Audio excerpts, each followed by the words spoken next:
günləri paltar yuyan maşının baraban təmizliyini edirəm. Demək olar ki, aylardır paltar yuyan maşında baraban təmizliyi etmirdim. Barabanda bu qədər ərb, çirk olduğunu düşünməmişdim. Özüm də görəndə şok oldum. Mən barabanı Titizin çamaşır makinesi təmizləyici vasitəsilə təmizlədim. İnanın gördüyünüz o çirk, ərb, ləkə heç biri qalmadı. Maşına əlavə yuyucu toz, sirkə, soda tökməyə ehtiyac yoxdur. Çünki bütün hamısı bu məhsulun içində var. Gördüyünüz kimi bir qədər yuyucu toz tökdüyümüz yerə əlavə edirik. Bu hissəyə də biraz əlavə etdim ki, buradakı ərpi qaynadıb çıxarsın. Biraz da barabana əlavə edirik. Artıq qalanını da yenə yuyucu toz gözünə əlavə edib qapağını bağlayıb maşını işə salıram. Mən burada maşını baraban yuma rejiminə qoyuram. Gördüyünüz kimi bu iki knopkanı 3 saniyə basıb saxlayandan sonra belə işarə gələndən sonra play basıb maşını işə salırıq.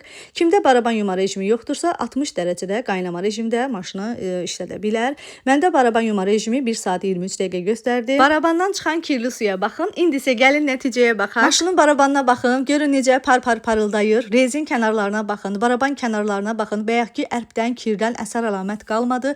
Həqiqətən də mən bu məhsulu çox bəyəndim. Mütləq hər evdə olmalı bir məhsuldur. Ayda bir dəfə paltar yuyan maşınlarımızı belə gözəl təmizləyək.